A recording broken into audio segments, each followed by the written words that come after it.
అత్యాస అత్త దెయ్యం కోడలు రెండవ భాగం. దెయ్యం దెబ్బకి సూర్యకాంతమ్మ గట్టిగా అరిచి మూర్ఛపోయింది. మరుసటి రోజు ఉదయం శైలజ వచ్చి నిద్రలేపింది. వద్దు వద్దు, నన్నేం చెయ్యొద్దు, వద్దు. అత్తయ్య అత్తయ్య, నిద్ర లేవండి. ఏంటి, పీడకల ఏమైనా వచ్చిందా? అలా భయపడిపోతున్నారు.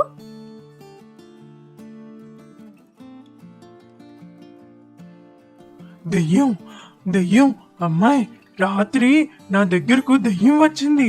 నన్ను చంపాలని చూసింది. ఊరుకోండత్తయ్య, ఏదో పీడకల వచ్చి ఉంటుంది.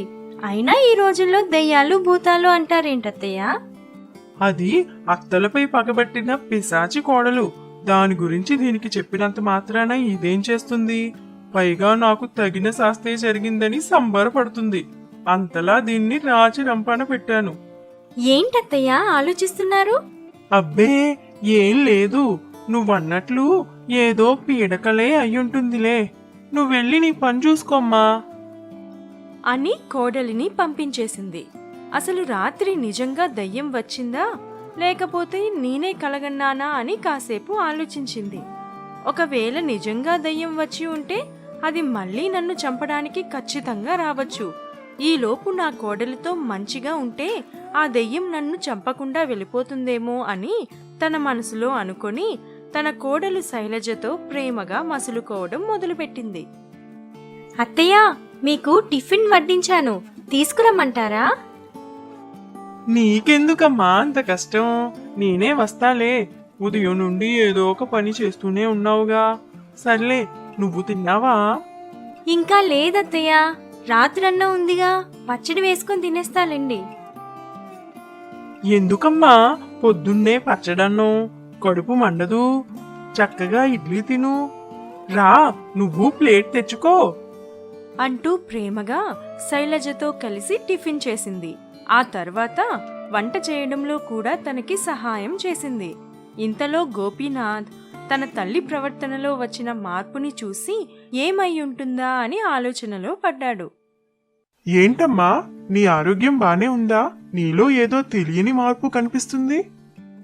ఏమిట్రా గోపి, ఎప్పుడూ ఒకలానే ఉంటావా ఏంటి? కాలాన్ని బట్టి, పరిస్థితుల్ని బట్టి మనం మారుతూ పోవాలి గాని. పోన్లే అమ్మా, నువ్వు శైలజ కలిసి ప్రేమగా ఉండటమే కదా నాకు కావాల్సింది. నువ్వు ఎప్పుడూ తనని సాధిస్తూ ఉంటే పాపం తను ఎంత బాధపడేదో. దీని ఏడుపులు చూసే ఆ పిశాచి నా వెంట పడుతుంది. ఎలాగైనా దీనిపై ప్రేమున్నట్లు నటించి ఆ దెయ్యం బాధ వదిలించుకోవాలి అని మనసులో అనుకుని అవునా పాపం అంటూ రాని బాధను నటించింది. ఆ రోజంతా కోడలిపై ప్రేమ ఒలకబోస్తూ ఉంది. రాత్రి కాగానే భయంతో దుప్పటి కప్పుకొని పడుకుంది. అంతలోనే భయంకరమైన నవ్వులు వినిపించాయి.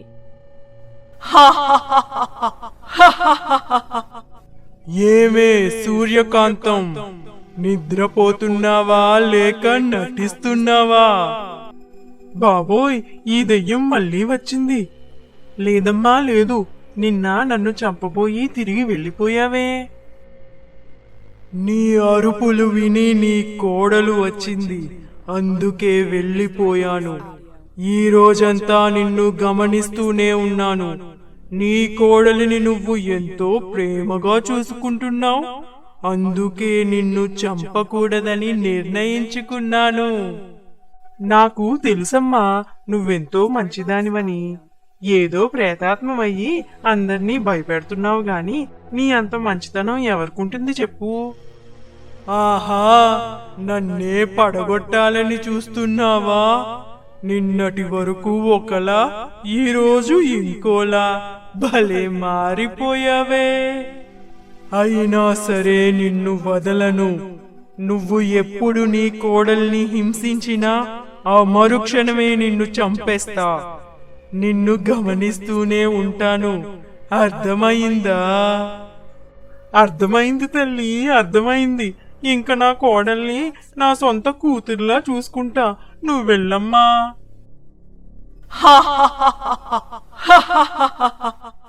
సరే అయితే కళ్ళు మూసుకొని పడుకో.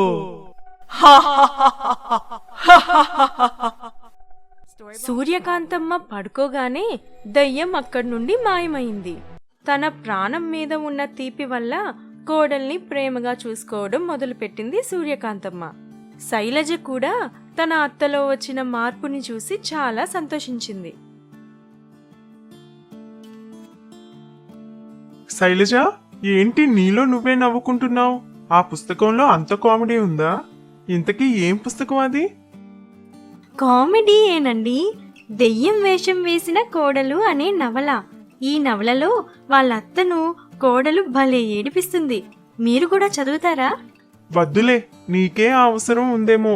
చదువుకుని తొందరగా పడుకో. సరేనండి, గుడ్ నైట్. మరి అసలు దయ్యం ఎవరో మీకు అర్థమైంది కదా? ఇలాంటి కథలు ఇంకా చూడాలనుకుంటే మా ఛానల్ని సబ్స్క్రైబ్ చేయడం మర్చిపోవద్దు. పిసినారి అత్త తెలివైన కోడలు 2వ భాగం. అనసూయమ్మ పీనాసి బుద్ధి వల్ల కోడలు కొడుకు ఎప్పుడూ బాధపడుతూనే ఉంటారు. ఆమెకు ఎంత ఆస్తి ఉన్నా ఎంగిలి చేత్తో కాకులను కూడా తోలదు. ఆమె ప్రవర్తన ఎలా ఉన్నా ఆమెను బాధించడం ఇష్టం లేక కొడుకు లక్ష్మణ్ తన భార్య లావణ్యకి సర్దుకుపోమని చెప్తూ ఉంటాడు. ఎంత సర్దుకుపోవాలనుకున్నా లావణ్యకి ఏదో ఒక గడ్డు సమస్య ఎదురవుతూనే ఉంటుంది. అలా సాగుతున్న వారి జీవితాల్లో ఒకరోజు, అమ్మా అమ్మా, లావణ్య, ఇద్దరూ ఇలా రండి. ఏరా, ఏమిటి కొంపలు మునిగినట్లు ఆ కేకలు? వస్తున్నా ఉండు. ఏంటండి, ఏంటి విశేషం? విశేషమే, పండగ వస్తుంది కదా. మీ ఇద్దరిని మన ఊర్లో కొత్తగా పెట్టిన బట్టల దుకాణానికి తీసుకువెళ్తున్నాను. మీకు నచ్చిన చీరలు కొనుక్కోండి, మీ ఇష్టం. అవునా అండి, చిటికెలో తయారై వస్తాను.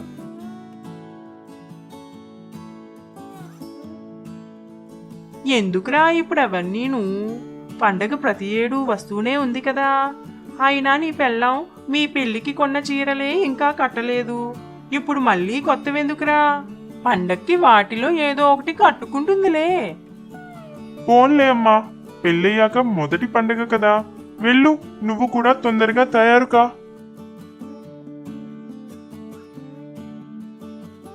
పెళ్లికి అన్ని చీరలు కొన్నారు, ఏదీ నాకు ఇష్టపడలేదు. ఎప్పటి నుండో నెమ్మలి పింఛం రంగు పట్టు చీర కొనుక్కోవాలని ఉంది. ఈ రోజు నాకు నచ్చిన పట్టు చీర కొనుక్కోవచ్చు. అలా లావణ్య ఏ చీర కొనుక్కోవాలో, ఏ రంగులు తనకిష్టమో అని ఆలోచిస్తూ ఉంది. మొత్తానికి అత్తా కోడళ్ళు చిటికెలో తయారవుతామని చెప్పిన గంటకి వారి గదుల్లో నుండి బయటకు వచ్చారు. లక్ష్మణ్ అప్పటికే ఒక కునుకు తీశాడు. మొత్తానికి చీరలు కొనుక్కోవడానికి దుకాణానికి బయలుదేరి వెళ్లారు. ఆ దుకాణం రంగురంగుల వివిధ రకాల పట్టు చీరలతో కలకలలాడిపోతుంది. లక్ష్మణ్ తన తల్లిని ఇంకా భార్యని తమకి నచ్చిన చీరలు కొనుక్కోమని చెప్పాడు. ఆ అత్తా కోడళ్లను చూడగానే ఆ బట్టల కొట్టువారు తమ దగ్గర ఉన్న చీరలను వారి ముందు పరిచి చూపిస్తున్నారు. లావణ్య తన అత్త ముందు ఏం మాట్లాడితే ఏ గొడవ వస్తుందో అని మౌనంగా నిలబడి చూస్తుంది. ఇంతలో అనసూయమ్మ, ఇదిగో బాబు, నా రంగుకి నప్పే చీరలు చూపించినాయనా అంటూ కుర్చీ లాక్కుని కూర్చుంది. ఆ కొట్టులో పనిచేసే అబ్బాయి 2 రకాల చీరలు తెచ్చి ముందు పెట్టాడు. ఏంటి మరి ముతక చీరలు చూపిస్తావ్? నేనింకా ముసల్దాన్ని కాలేదు అంటూ అనసూయమ్మ చిరాకు పడింది. ఆ అబ్బాయి ఏమీ బదులు చెప్పకుండా ఇంకో 2 చీరలు తెచ్చి చూపించాడు. హా, ఈ చీర బానే ఉందిలే, ఇంక రంగులేవి లేవా అంది అనసూయమ్మ. వెంటనే ఆ అబ్బాయి అదే రకం 4 రంగులు తెచ్చి వాళ్ల ముందు పెట్టాడు. వాటిలో 2 రంగులు అనసూయమ్మకి బాగా నచ్చాయి. వాటిని పక్కన పెట్టించింది. బాబూ, ఇంతకీ ఆ చీరలు ఎంత? ఒక చీర 2000 రూపాయలు, 2 చీరలు కలిపి 4000 రూపాయలండి. ఏంటేంటి 4000? డబ్బులేమైనా చెట్లకి కాస్తున్నాయి అనుకుంటున్నావా? మా లక్ష్మణ్ చిన్నోడిగా ఉన్నప్పుడు ఇలాంటి చీరే 200కి కొనుక్కున్నాను. ఆ చీర చినిగిపోయిందని ఆ చీరపై ఇష్టంతో అదే రకం చీర చూస్తే 2000 రూపాయలు చెప్తావా? పోనీ ఇంకో 200 కలుపుకొని 400కి ఇస్తే కొంటాను, లేకపోతే లేదు అంటూ అనసూయమ్మ గట్టిగా అరవడంతో లక్ష్మణ్ వచ్చి వాళ్ళమ్మని ఊరకుండమని ఇంట్లోలాగా మాట్లాడి అక్కడ తన పరువు తీయొద్దని వారించాడు. ఎంత డబ్బైనా తనే కదా కొనేదని ఏం మాట్లాడకుండా వాళ్ళకి నచ్చినవి ఎంచుకోమని చెప్పి పక్కకు వెళ్ళాడు. ఇదిగో బాబు, మా కోడలికి కూడా మంచి చీర చూపించు.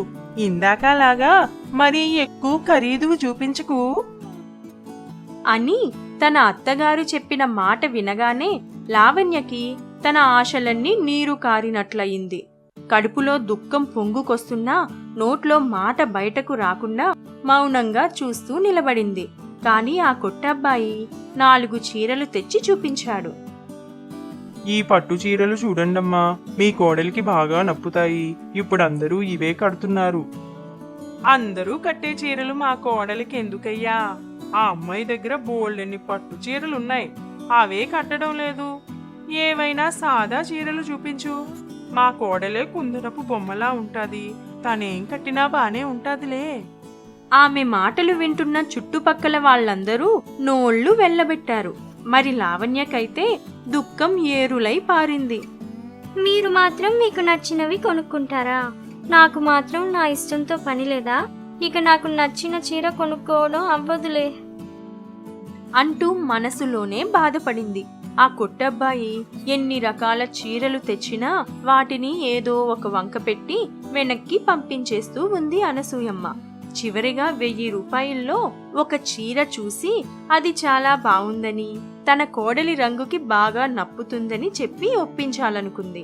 తన అత్త ప్రవర్తనకి లావణ్య ఎంతో నొచ్చుకుంది. కానీ తెలివైన లావణ్య ఒక ఉపాయం ఆలోచించింది. తన భర్త లక్ష్మణ్కి సైగ చేసి పిలిచింది. ఏమండి, చూడండి, ఈ చీర ఎలా ఉంది? అత్తయ్య నాకు ఆ రంగు నప్పుతుందని ఆ చీర తీసుకోమని అంటున్నారు. నాకేం అర్థం కావడం లేదు, మీరే చెప్పండి. ఈ చీర అంతగా బాలేదే బాబు, మంచి చీరలు చూపించు. ఎందుకు తక్కువ రకంవి చూపిస్తున్నావు? అని లక్ష్మణ్ చెప్పగానే వాళ్ళమ్మ నోరు మెదిపితే పరువు తీస్తున్నానని, కొడుకు కోప్పడతాడేమోనని బుంగమూతి పెట్టుకుని కూర్చుంది. అన్నిటినీ గమనించిన ఆ కొట్టబ్బాయి కొత్త రకం పట్టు చీరలు తెచ్చి చూపించాడు. లావణ్య వాటిలో తనకి నచ్చిన నెమలి పింఛం రంగు చీర తీసుకుని సంతోషంగా ఇంటికి వెళ్ళింది.